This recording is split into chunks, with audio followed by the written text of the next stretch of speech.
Good morning friends. आज हमारी class में मैं आपको प्रेजेंट इंडेफिनिट का इंट्रोगेटिव सेकेंड फॉर्मेट वाला जो WH फैमिली से रिलेटेड होता है वो मैं बताना आपको शुरू करूँगा। कल की क्लास में हमने आपको इंट्रोगेटिव फर्स्ट टाइप वाला जिसकी स्टार्टिंग आपके हेल्पिंग वर्ब से होती है, वो मैंने कल आपको बताया था। आज मैं आपको इंट्रोगेटिव में WH फैमिली वो होती है, वो क्वेश्चन वर्ड होते हैं, वो प्रश्नवाचक शब्द होते हैं जिनकी शुरुआत WH से हो। इस WH फैमिली में भी दो वर्ड, एक हु और दूसरा वर्ड व्हाट। हु का मतलब कौन और व्हाट का मतलब क्या, हिंदी मतलब बता रहा हूँ आपको। जब इन दो वर्ड्स से अलग अलग आपके सेंटेंसेस बनेंगे तो उनकी चेंजिंग कैसे की जाएगी, वो चेंजिंग मैं आपको अपनी अगली क्लास में वो मैं आपको बता दूंगा। अभी WH फैमिली परिवार के और जो दूसरे कंपोनेंट्स होते हैं उनकी चेंजिंग आप कैसे करेंगे, मैं आपको एग्जाम्पल के माध्यम से उन चीज़ों को बता रहा हूँ। आइए पहले रूल्स को बता देते हैं आपको कि आप चेंजिंग करेंगे कैसे। इंडेफिनिट टेंस, पुरानी बात कि पहले सिंगुलर और प्लूरल, जो मैं आपको अपनी हर एक क्लास में आपको बार बार मैं मेंशन दे रहा हूँ कि जो सिंगुलर होता है वो ही सी इट किसी का नेम, प्लूरल होता है आई वी और यू और लास्ट में आपका दे। ये सारी चीज़ें जो सिंगुलर और प्लूरल हैं ये आपको अच्छे से पता है, समझ में है, याद में है, तो आपको किसी भी टेंस का पैसो बनाने में थोड़ी भी दिक्कत नहीं होगी।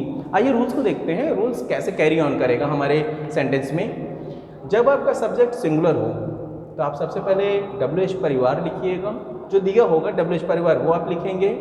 सिंगुलर के लिए इसका यूज़ करेंगे, सब्जेक्ट लिखेंगे, और नॉट अगर दिया है सेंटेंस में तो नॉट यूज़ करिएगा, अदरवाइज नहीं दिया होगा तो कोई बात नहीं है। आप वर्ब की थर्ड फॉर्म लिखिए, बाय लिखिए और ऑब्जेक्ट लिखिए। ठीक उसी तरीके से जब आपका सब्जेक्ट प्लूरल हो, यानी आपके सेंटेंस में आई वी यू दे यूटिलाइज हो सब्जेक्ट के रूप में, तो आप WH परिवार दीजिए। एम स्पेशली आई के साथ होगा और आर स्पेशली जो रिमाइंडर बचते हैं आई के बाद, वी यू और दे, इनके साथ आप आर का यूज़ करेंगे। सब्जेक्ट लिखेंगे, नॉट अगर है तो नॉट लिखिए, नहीं तो कोई बात नहीं। वर्ब की थर्ड फॉर्म बाई और लास्ट में आपका ऑब्जेक्ट। अब आपको एग्जाम्पल से बता देता हूँ कि कैसे आप प्रेजेंट इंडेफिनिट टेंस के उस सेंटेंस को जो इंट्रोगेटिव में हो और WH परिवार को लिए हुए हो, तो उस सेंटेंस की चेंजिंग आप कैसे करेंगे वो मैं आपको बता दूं। पहले आइए आपको दिखाता हूं जो प्रेजेंट इंडेफिनिट टेंस का जो WH परिवार वाला शब्द होता है या जो सेंटेंस होता है वो लिखा कैसा होता है। सबसे पहले वो WH परिवार का एक कंपोनेंट लिखेगा, उसके बाद फिर वो हेल्पिंग वर्ब लगाएगा। हेल्पिंग वर्ब प्रेजेंट इंडेफिनिट का हेल्पिंग वर्ब, जैसे आपको पता है कि प्रेजेंट इंडेफिनिट का हेल्पिंग वर्ब डू और डज होता है। डू का यूज़ आप प्लूरल के लिए करते हैं और डज का यूज़ सिंगुलर के लिए करते हैं। तो हमने जैसे एक सेंटेंस लिखा है व्हेन डू, डू है प्लूरल के लिए, प्लूरल में देखिए मैंने दे आगे लगा रखा, यहाँ भी देखिए दे प्लूरल में है। व्हेन डू दे नॉट, और फिर उसके बाद आगे का वर्ब मैंने लिया है कॉल और लास्ट में मैंने लिखा है आपका Ravi. When do they not call Ravi, Hindi मतलब है इस एक्टिव सेंटेंस का कि वे लोग कब रवि को नहीं बुलाते हैं। अब आपको इसको पैसिव बनाना है, ये तो एक्टिव फॉर्म था। कोई भी सेंटेंस, कोई भी टेंस जो अपने नेचुरल फॉर्मेट में रहता है वो हमेशा एक्टिव कहलाता है। पैसिव बनाना है, आइए देखते हैं चेंजिंग करते कैसे हैं।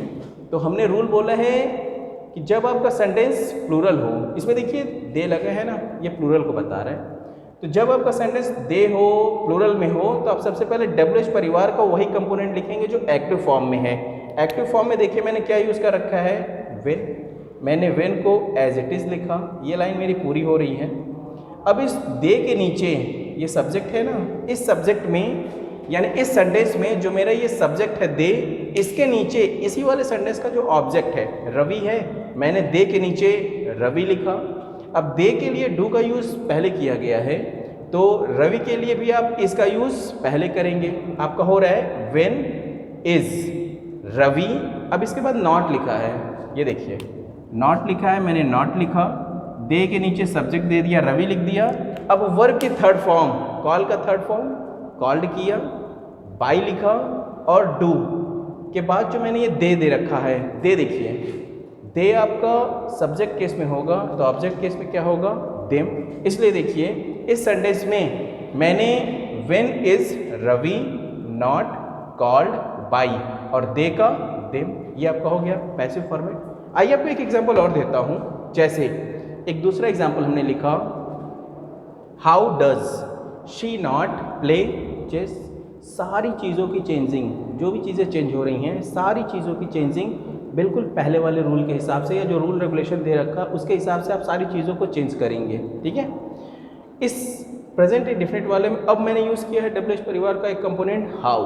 अब ये जैसे लिखा, जो सीरीज़ में जिस तरीके से ये गाड़ी चल रही है, यानी जैसे सेंटेंस का ये सीक्वेंस बना हुआ है, पैसिव बनाते समय भी आप एज इट इज़ इसको चेंज करते रहिए, बदलते रहिए, वो आपकी चेंजिंग वैसे ही एक्सेप्ट करेगा। जैसे हमने सबसे पहले WH परिवार लिखा है ना, आप हाउ लिखा है, हाउ लिखिए, आपने हाउ लिखा, ठीक। अब देखिए WH परिवार का हाउ लिखा था, आपने हाउ लिखा, इसके बाद हेल्पिंग वर्ब लिखा हुआ है, ठीक है। डज लगा, डज क्यों लगाया, क्योंकि इसके बाद जो मैंने सब्जेक्ट दिया है सी, वो आपका सिंगुलर होता है, ये देखिए सी आपका सिंगुलर होता है, इसलिए इसमें डज का यूज़ है। तो डज सी के लिए लगा है, तो सी के नीचे आप अपने ऑब्जेक्ट को, जैसे है ना, आपने ऑब्जेक्ट को इसके नीचे लिखा, सी के नीचे आपने क्या लिख दिया, चेस।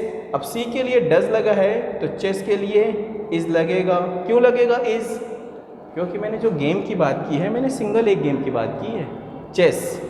मैं और किसी गेम को नहीं बोल रहा हूँ, मैं सिर्फ चेस को बोल रहा हूँ, इसलिए मैंने इस सेंटेंस में इज लगाया, ये सिंगुलर हो गया, इज लगाया। How is chess. अब इसके बाद लिखा हुआ है नॉट, ये देखिए इसके बाद नॉट लिखा है, आपने भी नॉट लिखा। हाउ इज चेस, नॉट के बाद यानी नॉट लिखा है, आपने नॉट लिखा।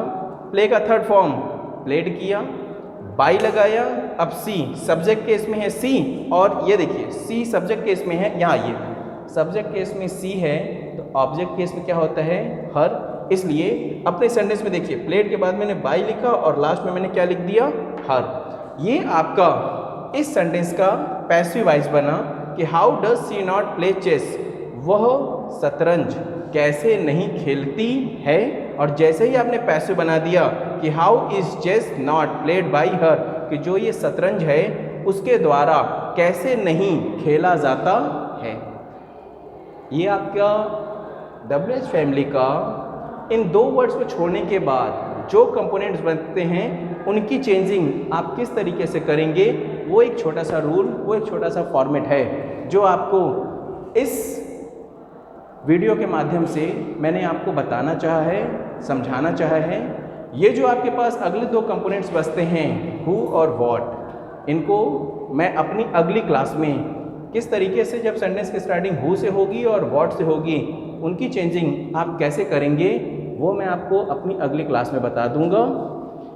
अगर हमारी बताई हुई सारी चीज़ें, जो रूल रेगुलेशन या जो भी चेंजिंग मैं आपको बता रहा हूँ, आपको समझ में आ रहा है, अच्छी बात है, आप लाइक करिए। और अगर हमारे चैनल पे आप नए हों तो सब्सक्राइब करिए, और जितने भी लोग आपसे जुड़े हुए हैं उन सभी लोगों को ज़्यादा से ज़्यादा शेयर करिए, जिससे मुझे मोटिवेशन मिले, मैं अपनी चीज़ों में कुछ और कंटेंट्स आपको देते हुए इन सारी चीज़ों को और अच्छे से और आसानी से आपको समझा सकूं और आपके सामने प्रेजेंट कर सकूं।